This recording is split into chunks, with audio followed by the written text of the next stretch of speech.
Je suis en train de vous tester le Canon R7, je reviens de Camargue dans lequel j'ai pu commencer à le mettre à l'épreuve. Et en le découvrant, il y a quelques petits trucs, je me suis dit que je pouvais pour vous partager ça en vidéo. C'est ce qu'on va voir aujourd'hui.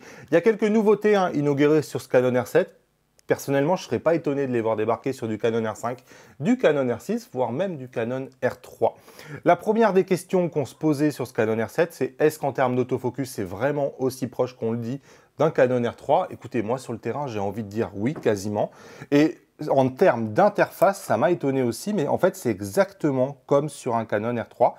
Et la grosse différence entre du Canon R3 et le Canon R5 et le Canon R6, c'est cette ligne-là, suivi du sujet. C'est-à-dire que quand vous prenez un Canon R5 et un Canon R6, vous n'avez qu'un seul type de collimateur qui est suivi. Ici, tous les collimateurs, quelle que soit la taille que vous décidez, peuvent être suivis.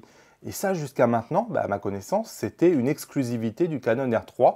Donc on a la même logique ici sur le Canon R7 et c'est vrai que sur le terrain, moi personnellement, je préfère vraiment cette logique. L'autre question qu'on se posait, c'est est-ce qu'il protège le capteur? J'ai lu plusieurs fois que non, il ne protège pas le capteur. Et bien comme vous pouvez voir ici, oui, il protège le capteur. Donc ça aussi, c'est vraiment cool. L'autre nouveauté du boîtier, c'est ce switch ici AF-MF qui est plutôt le bienvenu. Moi, c'est quelque chose que j'aime plutôt bien. Alors sur ce boîtier-là, on a deux molettes, mais elles sont un peu différentes. On a la molette avant qui est ici et on a la seconde molette qui, au lieu d'être habituellement ici, elle entoure le joystick. Bon, c'est une ergonomie, moi, personnellement, qui ne me déplaît pas autour du joystick, d'autant plus que, en fait, ça permet ici de gagner 4 boutons. Et donc, en fait, on est sur un boîtier vraiment APS-C. Donc, il est plus compact qu'un Canon R5 et qu'un Canon R6. Je trouve que visuellement, ça passe pas quand on le voit. Mais sincèrement, quand vous l'avez en main, vous sentez qu'on est quelque chose de plus compact et de plus léger que le Canon R5 et que le Canon R6. Mais malgré tout, ce qui est frappant, c'est à quel point Canon a réussi à mettre des boutons absolument partout. Et c'est vrai que moi, je n'ai pas manqué de boutons parce que ici, avant, on était sur une molette, sur le Canon R5 et sur le Canon R6. Mais ici, impossible de mettre des fonctions.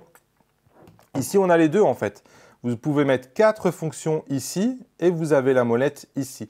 Donc franchement, on ne manque pas de boutons. Et ça aussi, on est vraiment sur un boîtier APS-C, je trouve, qu'on l'a bien en main et on a des boutons absolument partout. Et franchement, sur le terrain, c'est confortable. Parmi les nouveautés de ce Canon R7, on a le Auto Level et c'est plutôt sympa. Vous voyez ici par exemple, je le pose comme ça un peu en biais et en fait vous attribuez cette fonction-là à un bouton. Et regardez, quand j'appuie sur ce bouton-là, regardez l'image. Là j'ai enlevé et là elle est sur On. Vous voyez en fait ça redresse mon horizon automatiquement en utilisant la stabilisation du capteur. Et c'est une fonction qui marche aussi bien en photo qu'en vidéo. Donc ça c'est plutôt cool aussi. Autre chose qui jusqu'à aujourd'hui était une exclusivité du Canon R3 et quelque chose qui me frustre, moi sur le Canon R5 et sur le Canon R6, c'est que tout ce menu Quick, vous voyez, normalement on ne peut pas le changer en fait. Il n'y a que sur le Canon R3 que vous pouvez le changer. Et ici, vous voyez, vous pouvez aller dans le menu rouge et vous pouvez aller dans personnalisation des contrôles rapides. Et regardez, vous avez une interface qui vous permet de personnaliser entièrement à quoi va ressembler votre menu rapide. Ça, on ne l'a pas non plus sur le Canon R5 et sur le Canon R6. On l'a que sur le Canon R3, ce qui montre bien que ce boîtier-là, il a quand même beaucoup du Canon R3. Une des grosses nouveautés introduites sur ce boîtier-là, c'est le mode Rafale RAW. Le mode Rafale RAW, c'est un mode dans lequel vous allez pouvoir justement récupérer une partie des photos qui ont été prises avant que vous shootiez. Et Canon a mis un menu spécial, mode Rafale RAW, donc il faut venir l'activer. Et ensuite, vous avez la possibilité d'activer la pré-prise de vue. Concrètement, une fois que vous avez activé ça, regardez, il y a plusieurs changements. Ici, vous voyez, on a une jauge qui est apparue. On a sur quelle carte vont les photos. On a ici un symbole en pile de RAW. Et on a ici un espèce de timer, vous voyez, une espèce d'horloge qui nous dit on, qui nous indique en fait qu'on va récupérer les photos. Et regardez, ici, vous voyez, quand je commence à appuyer à mi-course sur le déclencheur, vous voyez, on a cette jauge qui commence à se remplir, en fait, qui nous indique que là, en fait, il est en train de sauvegarder des photos et de les jeter en même temps. Et si j'appuie, ces photos-là, elles vont être récupérées. Donc, dans cette fonction-là, attention, c'est une fonction un peu particulière, ça m'a étonné. C'est-à-dire que lorsque vous allez prendre des photos sur le terrain, en fait, vous n'allez pas voir les photos une par une. Et sur votre carte SD, j'ai eu la surprise aussi, au moment où vous regardez les fichiers sur votre carte SD, vous avez un seul fichier RAW pour toute la rafale. Et ce fichier RAW, il combine en fait toutes les rafales, toutes les photos de la rafale. Donc, vous n'avez pas, par exemple, 150 fichiers RAW. Vous n'en avez qu'un seul pour toute la rafale. Ce fichier RAW-là, vous ne pouvez absolument rien en faire. Le seul qui peut l'exploiter, c'est le boîtier. C'est-à-dire que vous ne pourrez pas le lire sur Lightroom et vous n'allez pas pouvoir le lire sur Capture One. Le principe, il est simple, c'est que vous devez passer par l'interface du boîtier. Et donc ici, vous voyez, j'appuie sur le bouton 7, donc le bouton du milieu. Et en fait, j'ai une interface qui apparaît. Donc je rappuie sur 7, vous voyez, et ici, j'ai deux zones. J'ai une zone, vous voyez, avec le trait. Donc tout ce qui a été capturé ici avant le trait, c'est des images qui ont été capturées grâce à la pré-prise de vue. Donc des images que sans cette fonction-là, je n'aurais pas eu. Alors, je n'ai pas réussi à faire un exemple parlant, mais on imagine un oiseau qui décolle. On appuie sur le déclencheur au moment où l'oiseau décolle. Généralement, on a perdu les images les plus intéressantes. Là, grâce à ça, justement, toute cette partie-là aura été sauvegardée. Donc ici, le principe, c'est de faire photo par photo dans la rafale. Et ensuite, tout simplement d'appuyer sur 7. Et en fait, de venir extraire quelque chose de cette pile. Vous pouvez soit extraire un JPEG, soit extraire un fichier RAW. Une fois cette photo extraite, vous pourrez la lire dans Lightroom et dans Capture One. Mais de base, la pile de la rafale, elle n'est pas exploitable sur Capture One et sur Lightroom. Et à mon avis, j'en sais rien, j'ai pas de source, à mon avis, elle ne sera jamais.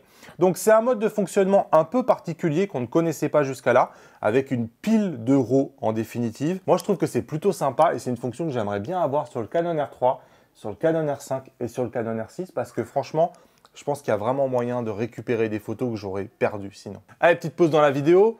Regardez, vérifiez que vous êtes abonné. Pour nous, c'est très important pour les créateurs de contenu, pour l'algorithme de YouTube. 60% d'entre vous n'êtes pas abonnés. Prenez une seconde, c'est gratuit. Cliquez sur le bouton s'abonner. Ça soutient beaucoup notre travail. Merci. Allez, on enchaîne. Un des points qui a été commenté sur le Canon R7 au moment de sa sortie, c'est sa capacité de rafale et notamment un buffer qui est assez limité.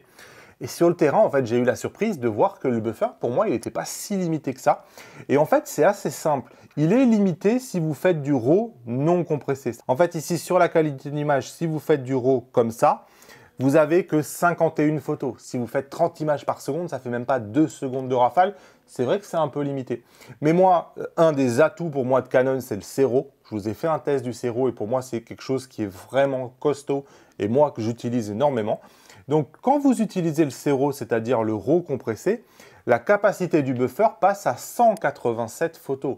187 photos, vous commencez à avoir 4-5 secondes de rafale, c'est largement suffisant. Et c'est rigolo parce que j'imagine bien que dans le développement de ce boîtier, Canon s'est enrichi de tous les boîtiers qu'ils avaient fait avant.